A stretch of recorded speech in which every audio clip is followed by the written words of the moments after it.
Hello.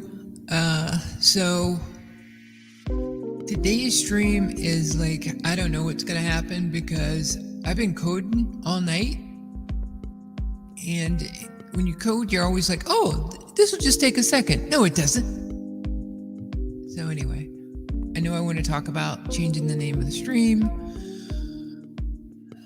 What's going on with Elephant Money? I'm really kind of out of it. Oh, and I found out that that eat one, teach one thing is highly likely to not be true unless somebody's trying to like get in our mind with subliminal message.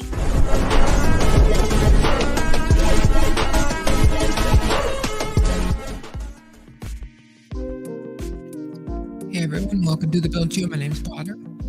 I always start off the show by saying this is not financial advice. Don't forget next week, Buccaneers are playing, in these jerseys, just to let you know. So again, now I told you I'm a little bit off because I didn't sleep. Progress. Okay, so a few things happened with Elephant Money this week. Specifically, bank teller addressed the volatility, and I'm okay with that. One of the reasons I'm okay with it is because he was very transparent about it. There's stuff that I don't see eye to eye with him about, specifically, Matt, when he was here, he talked about it. Community is there because there's a good product. You go to McDonald's because it's a good sandwich. You get a car because you like the brand.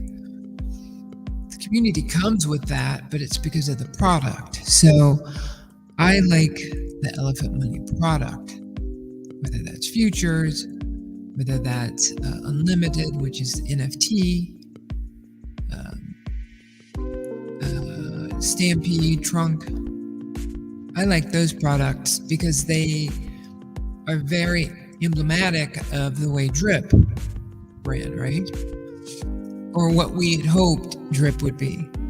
So what you're starting to see is people, coming in and the communities are starting to merge. And that's cool. But yeah, I was writing this down. It's like, this is kind of techie, but it's like it's a dev. No, it's not. See what I mean? I'm dev on the brain, yo. It's like a cloud-based token storage company that you can be an owner in, right? Because it operates like a financial system. And so it's just such a brilliant idea because, I think the world's starting to wake up to inflation, but it could be a little bit off because people generally, when you talk about economics, I used to sit in the front of the class. I was in a music school and I sat in the front of the class. And finally, one day I would always ask questions and challenge the teacher. But one day he said something and I was like, dude, that was lazy. So I stopped showing up, but I still got to be in the class. And at the end, when I turned in my final exam, he was like, hey, why did you stop showing up? You were like one of the first students I've had in years who actually paid attention to economics. Okay. So inflation is just what we see with all of our tokenomics, right? If you have too much of anything, I think I've told the story before about how in sub-Saharan Africa, there were beads. It's a famous story, but the commerce mechanism was beads. They were hard to find. You had to go swim for them. You had to mine them. And so when the Europeans came, they were like, okay, hey, we want your goods. What do you trade it? And they're like, these beans. So they had to kind of use the pounds to buy the beans. And so that kind of a commerce happened. Then the government learned how to synthesize their jewel that they were using for commerce. So they had way more, which made the sub-Saharan African commerce invaluable. So when you hear about inflation and people say inflation plus prices rising, to me that's a misnomer. If there's inflation, the value of the currency that you're holding is less. That's what it means. It means that there just became too much. And I think that we did Forex trading, which would help, people would, different countries would have so many dollars, but that was because they were profitable. And now with people selling bonds, that's dollars coming back in. Big places that the Wall Street Journal, CNBC, different influencers are reporting on happening. So, when we see almost $500 million in a system like elephant money, and there's $1 trillion, a little over $1 trillion right now in DeFi, I'd say it's a pretty, in the world of DeFi, one of the safest bets that you can have. I don't want to say it's safe because nothing's safe. That's why we don't give financial advice. But let's take a look at another chart. On yesterday's show, I kind of went over a little bit of an attack vector thing, but nope. There we go. So what BT announced is that there's going to be volatility because there was a way, and it sounds like a backdoor that they're closing. I'm glad I didn't know about it, but there's a way that you could trade Elephant without paying the 10% fee. And so they're cutting that off.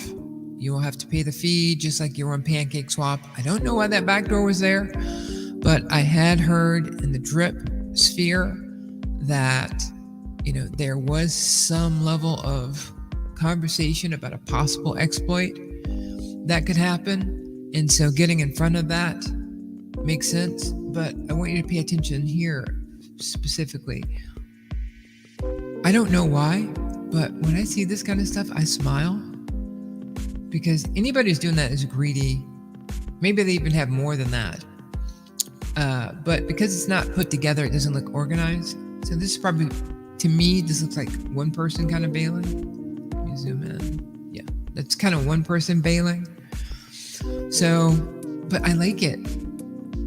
I don't think they're ignorant. I think it's their choice, but I prefer not to have those people in a DeFi project. So I'm happy that they're going to be there. Now, if people were making their money doing the Forex thing, or not the Forex thing, just the trading, then they're probably going to want to get out ahead of that. And so that's probably why you're going to see some volatility, but it has nothing to do with Bertha. It has nothing to do with NFTs. It has nothing to do with the entire ecosystem. So for that reason, you don't need to, I'm not going to worry about this volatility. There's an explanation, and the underlying mechanism, which is Bertha, is still going to take care of the business that she's supposed to. The volume, I don't know if I can capture the volume anywhere. I wonder if it's here. Yeah, look at that, guys. At one point, Bank Teller was saying he wanted this volume to be at 100,000, like 150,000 a day. Right?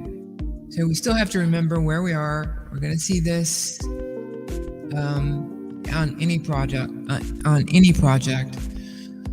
But I just believe as people see it's working, the way that drip was supposed to work, I think that they're going to finally go, okay, it's doing what it says it's going to do. It's a math proof that was created by a guy 6 years ago with a degree in MIT. He's doxed. So, that's it. I really kind of want to get back to coding. So this might be a hella short video. Before I go, so thanks for watching on the elephant money stuff. Have a good time. Let me go back to this. Thanks for watching. I really appreciate you. I'm not leaving yet, but I'm gonna. Nope, that's not it. That's it.